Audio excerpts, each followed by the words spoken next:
بسم الله الرحمن الرحیم. شپږم فصل Circular motion and other applications of Newton's law. لومړنی بحث یې extending the particle in uniform circular motion model دی. یو ذره تر ثابت دایروي حرکت لاندې د دې لپاره یو موډل ترسیم کړی. اول کویز د شپږم فصل راته وایي You are riding on a Ferris wheel. که چیرې موږ او تاسې په Ferris wheel کې ناست یو. Ferris wheel یو زنګو ده. دغه ته Ferris wheel ویل کېږي. دا زنګو چې کله دی موږ او تاسې کوچنیان یا څوک پکې کښېني او دی څرخي. That is rotating with constant speed. کوم چې په ثابته تیزي سره روانه ده سره څرخي دغه Ferris wheel. The car in which you are riding always maintains its correct upward orientation. هغه موټر چې موږ او تاسې پکې ناست یو هغه همیشه د لوړې خواته موجه وي. دا نارمل یې د اتکا عمودي قوه. It does not invert. هغه بدلیږي نه. What is the direction of normal force on you from the seat when you are at the top of the wheel? کله چې موږ او تاسې هغه اعظمي نقطې ته ورسیږو، ټاپ ته ورسیږو د دې زنګو، په دې وخت کې نارمل قوه چې د سیټ لخوا پر موږ او تاسې واردیږي د هغې جهت کومې خواته دی؟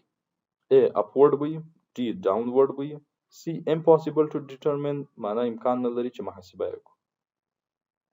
خو معلومه خبره ده چې د اتکا عمودي قوه د موږ او تاسې پر ناست یو زموږ او ستاسو د وزن یا ګریویټیشنل فورس په مقابل کې تشکیلیږي. نو دلته هم کوم جز صحیح دی؟ د A جز صحیح دی.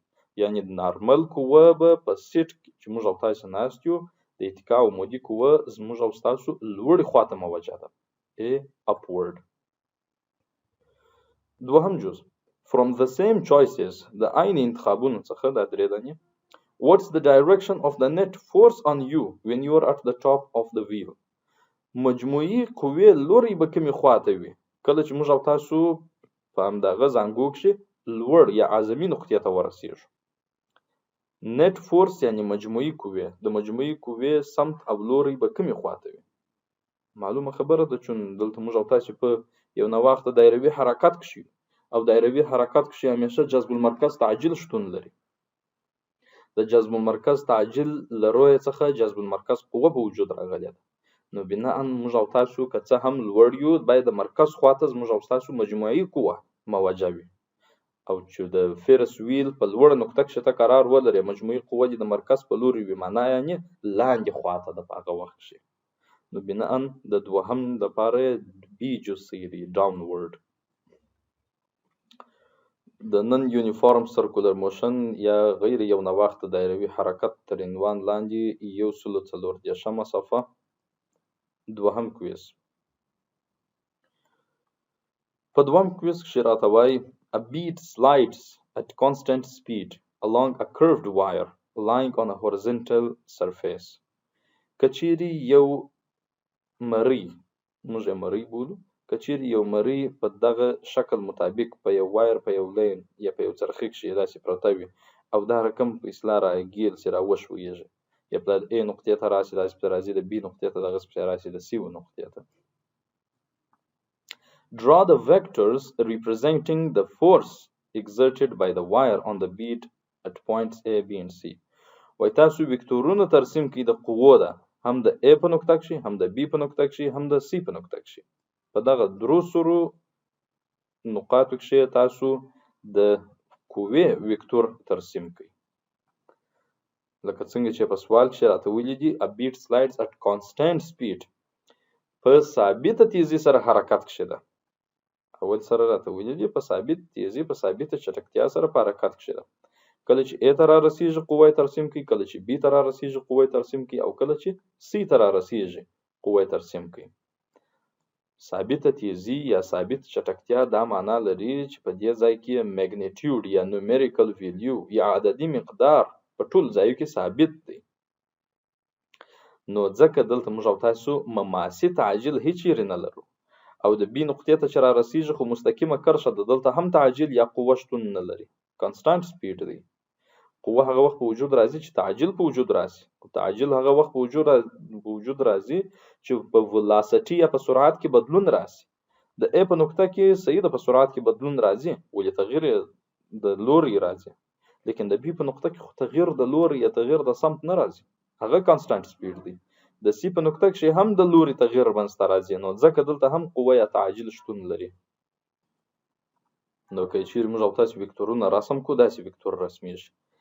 د A په نقطه کې به د A د نقطې سره یو ځای موږ او تاسو باید دایره ترسیم کو، د C په نقطه کې هم باید دایره ترسیم کو.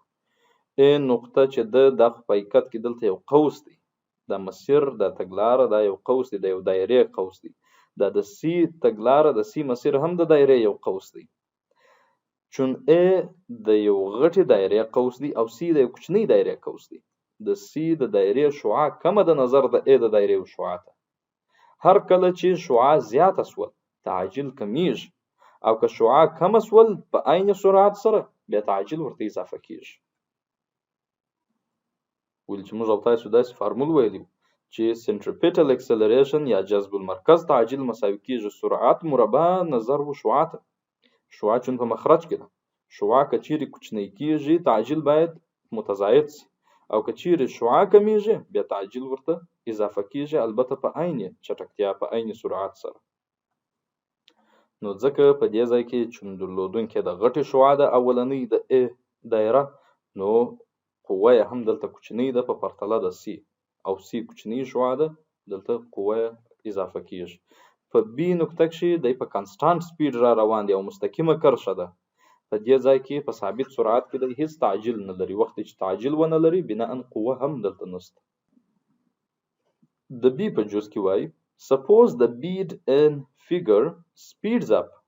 کچیر همدغه مری په دې انځور کې تیز شي، speeds up معنا یعنی چټکتیا پیدا کی، تیز شي with constant tangential acceleration، هغه هم د ثابت مماسی تعجیل پښتون سره، معنا ثابت مماسی تعجیل پیدا کی، یعنی 1 متر پر سکند مربع فرضاً پیدا کی. as it moves toward the right، وخت چې دا وراسته طرف ته په حرکت کې چې راسته طرف ته په حرکت کې په دې ځکه تعجیلی حرکت پیدا کی، او هغه مماسی تعجیلی حرکت او هغه ثابت مماسی تعجیلی حرکت پیدا کی.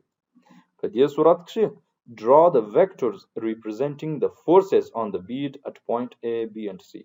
د A, B او C په درو نقاطو کې تاسو وای اوس بیا د قوې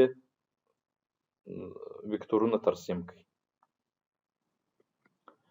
اوس نو چون همدغه مری تعجیلی حرکت یا پیدا کی او هغه مماسی تعجیلی حرکت، نو وخت چې د سلایډینګ کوي یعنی راشویږي او د A نقطې بیا B بیا C نقطې ته راځي. د A نقطه خود په اصطلاح دا قوس دی، هغه هم د غټې دایره، د C نقطه هم قوس دی، هغه د کوچنۍ دایره، لیکن د B نقطه چې بیا دا هغه مستقیم خط دی. نو د قوې په دې ځای کې دوه نوع قوې لري، چون په دایروي حرکت کې دي، هم د شعاع پر لوري باندې قوه لري، هم مماسی قوه لري. کله راته ویلو ثابت مماسی تعجیل پیدا کوي، او تعجیل خدا معنا لري چې قوه په وجود راوړي. نو بناء دې ته موږ او تاسو د مماسی قوې لوري ترسیمو او یو بل ریډیل فورس یا شعاعي قوه ترسیم کو. د دې دواړو قوو د وصل نقطه عبارت هم دغه F وکتور څخه ده، دا هغه حقيقي وکتور دی د قوې چې د A په نقطه کې پر نوموړي جسم باندې د ثابت تعجیل پر مټ عمل کوي او د راولي براخله د B نقطې ته. کله چې د C نقطې ته را رسیږي نو خو مماسی تعجیل په پسې دی، معنا یې سرعت اضافه کیږي، باید قوه ډیره اضافه شي، قوه باید ډیره زیاته اضافه شي، ولې چې تعجیل هم په پسې دی. نو هغه هم یو مماسی تعجیل لري او بل شعاعي تعجیل لري، یعنی یو مماسی قوه او بل شعاعي قوه لري. نو دا یې د قوو ترسیم دی. motion in accelerated frames، حرکت په تعجیلی چوکاټ کې.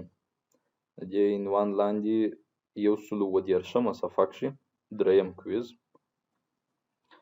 کې راته وایي consider the passenger in the car making a left turn.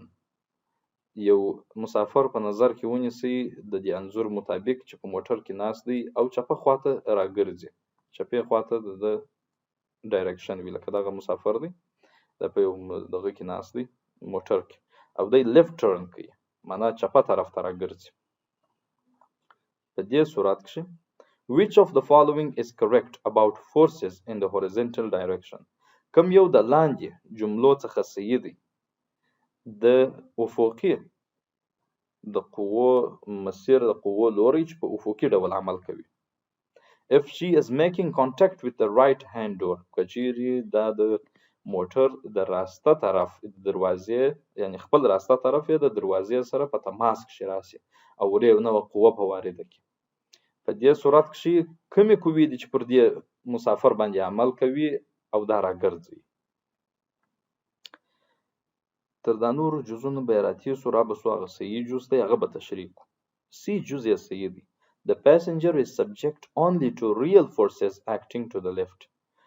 دغه نفر چې په موټر کې دی دا یوازې حقيقي قوې دي چې پر د باندې عمل کوي او هغه هم چپه لوري ته او چپ طرف ته عمل پکوي او دغه موټر سره یو ځای ودته د ډایرکشن یا د جهت تغییر ورکوي. که دغه تصویر ته وګورو د موټر رښتیا هم روان دی دلته چپه طرف ته کاټیږي. وخت چې دی چپه طرف ته کاټیږي هر څوک چې پکښې ناست وي دلته دوه نوع قوې په وجود راځي. یو هغه فیکټیشیس فورس کاذبه قوه ده چې د باندې خواته دی موجه کوي یعنی د باندې خواته راټیلوي. هغه په حقیقت کې انرشیا اف ډایرکشن دی د سمت یا د لوري انرشیا ده چې هغه نه پرېږدي چې د جهت تغییر ورکړي. چې جهت تغییر ورکړي باید باندنۍ قوه عمل په وکړي. دا فیکټیشیس فورس او بل د ریل فورسز دی حقيقي قوې دي. حقيقي قوه هغه قوه ده چې هغه جذب المرکز قوه ده. دا نفر چې راکاټیږي چپې خواته په موټر کې یو ځای نو خدا معنا لري چې دا یو دایره سول یو قوس نظر دغه د دایرې او محیط د تغییر مکان وکړي.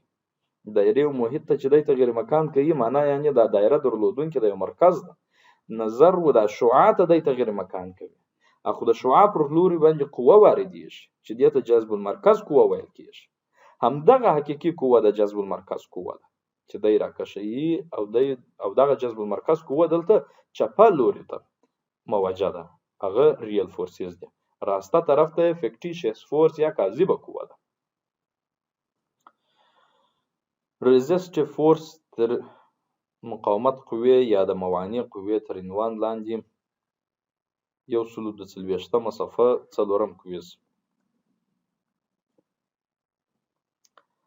A basketball and a 2-inch diameter steel ball. کچیر موږ تاسو یو باسکټبال ولرو او یو 2 انچه قطر لرونکی د اوسپنې ګین ولرو.